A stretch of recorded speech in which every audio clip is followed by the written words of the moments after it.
Okay, so share ko sa inyo to guys, no? So ngayong araw guys, meron tayo dito ang phone device guys, no? So itong phone device ito guys ay parang Samsung 18S ito guys, no? Yan. So pinadala sa atin guys at para ipa-check sa atin guys yung phone device nito guys, no? So parang Samsung 18S ito guys, no? Yan. So ito guys yung likod niya guys. So yung issue guys ng phone device nito guys ay no power at basa guys yung LCD nito guys, no? So pinapa-repair sa atin or pinapa-check kung kaya pa daw itong ayusin guys, no? So susubukan natin ito guys, bubuksan natin guys yung unit nito guys. Yan. So dito guys sa charging port niya guys ay medyo kalawang na rin ito. So try natin saksakan. So madumi pala guys. So linisin muna natin guys, no.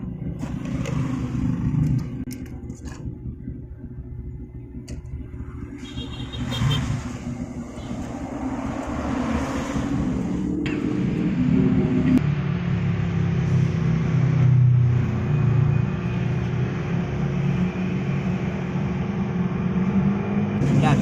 So subukan natin guys.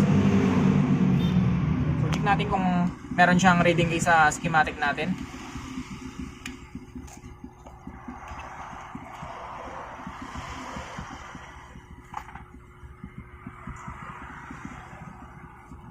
So ayan siya guys, no. So wala siyang reading dito guys sa ating schematic guys, no.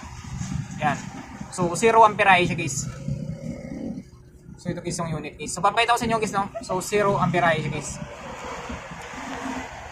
So ito siya guys, no. Yan. So wala siyang reading guys, no. Yan. So ito guys, wala siyang reading. So 0 talaga siya guys. So wala siyang ampere guys na pumapasok guys, no. Yan. So ang gagawin natin dito guys ay bubuksan natin guys yung unit na ito guys, no. Yan. So buksan natin guys yung unit na ito. So ayusin lang natin guys yung camera natin. Lumalabo. Yan. So ang gagawin natin dito guys, so 0 ampere bubuksan natin itong isang unit nito. Subukan natin guys kung kaya natin ayusin ito guys, no. So dito guys ay una natin gagawin dito guys ay tanggalin natin guys yung SIM tray nito guys.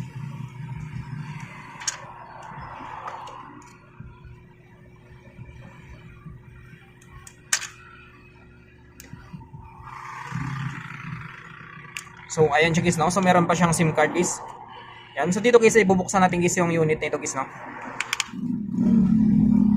So dito guys pwede kayong gumamit guys ng pang-opening tools yung guys, no. So sa akin guys ay kukulang guys yung gagamitin ko dito guys. Yan. So dito guys pwede tayo mag-direct dito guys, no.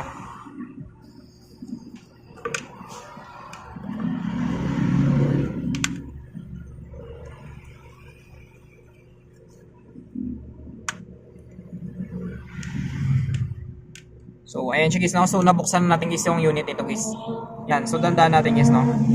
So meron kasi siya ditong episo connector guys ng fingerprint sensor nito guys, no. So dito guys ay tanggalin muna natin guys yung mga bolts nito guys, no. Yan. So 3 bolts lang siya dito guys. So dito guys ay hindi pa daw siya nabubuksan dito guys, no. So meron pa siyang selyado. Tsaka dito sa baba guys meron pa siyang selyado guys, no. So dito guys ay subukan muna natin. Tanggalin muna natin ito guys yung 3 bolts na ito. Yan. Para matanggal natin dito guys yung metal lock nito guys, no. Ito guys yung lock nito. So lagay natin dito guys ha. Yan. So lagay natin dito guys. So dito lang yan para hindi siya mawala. So dito guys ay tanggalin na natin guys yung metal lock nito guys, no. Yan. Or yung metal shell dito guys. So tabi natin yan muna. So dito guys ay tanggalin natin dito guys yung FPC connector guys ng battery nito guys, no. Or yung tinatawag natin guys na flexible printed circuit nito guys. Yan. So dito guys natanggal natin. So tanggalin na rin natin dito guys yung fingerprint sensor nito guys, no. Yan. So dito guys unahin muna natin, check muna natin ito guys yung motherboard nito kung meron siyang shorted guys. Kasi nga wala siyang power guys, no, or ampere guys. Yan. So dito guys para ma-check natin ay magsiset tayo dito guys ng times 1 guys, no. So set tayo times 1, 150 mA with continuity. So subukan natin. So ayan siya guys, no. So goods guys yung analog tester natin guys, no. Yan. So hanapin muna natin dito guys yung positive at yung negative guys, no.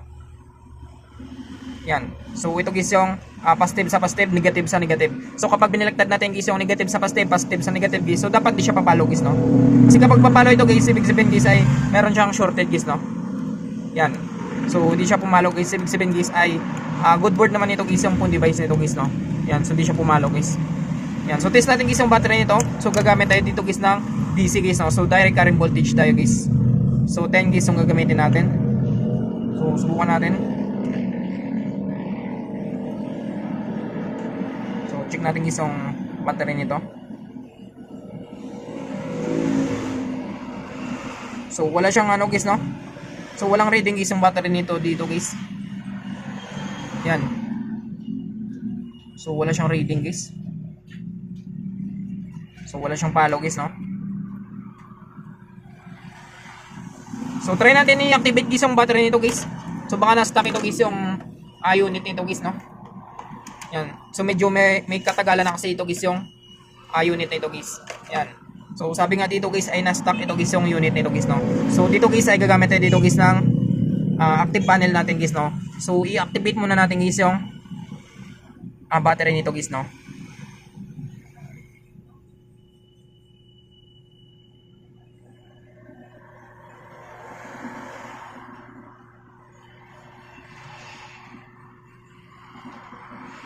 So ayan siya guys, no? So subukan muna natin guys.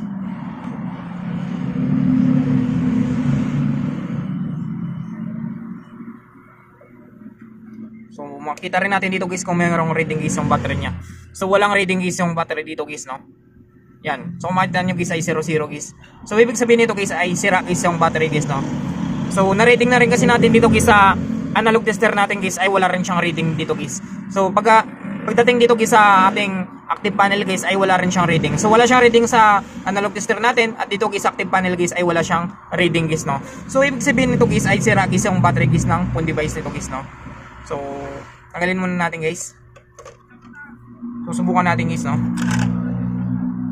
Subuksan natin guys yung BMS nito guys.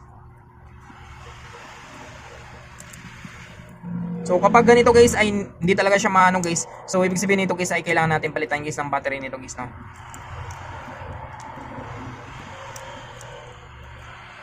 Yan. So okay naman guys yung battery nito dito guys, no? So kailangan talaga ito guys palitan guys yung battery nito guys, no? Yan. So dito guys test natin guys yung charging port nito guys. So may idea na tayo guys, no? So battery guys yung tama nito guys. So tanggalin natin guys yung cover guys ng subboard nito guys, no? Or yung charging board nito guys. So may tama guys ang battery nito. So hindi natin maano guys ng bagong battery guys, no? Kasi wala pa tayong stock dito guys na battery guys. Yan. So at least alam natin guys yung papalitan natin guys sa battery guys, walang reading. So sira guys yung battery nito guys. So siguro nga na-stock siya guys, no? So kahit i-activate natin guys ay wala siyang reading guys sa ating active panel guys, no? So buksan natin guys yung subboard nito guys, no?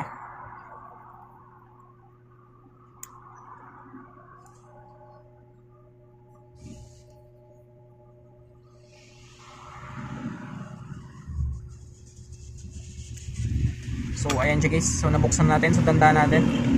Yan. So ito guys yung loob guys ng subboard niya guys, no? So dito guys makita natin guys ay parang kinalawang ito guys, no? Yan. So tanggalin natin guys.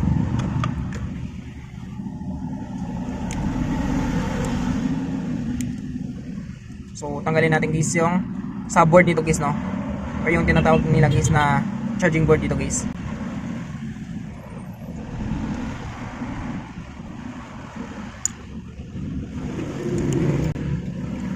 So ayan siya guys, no?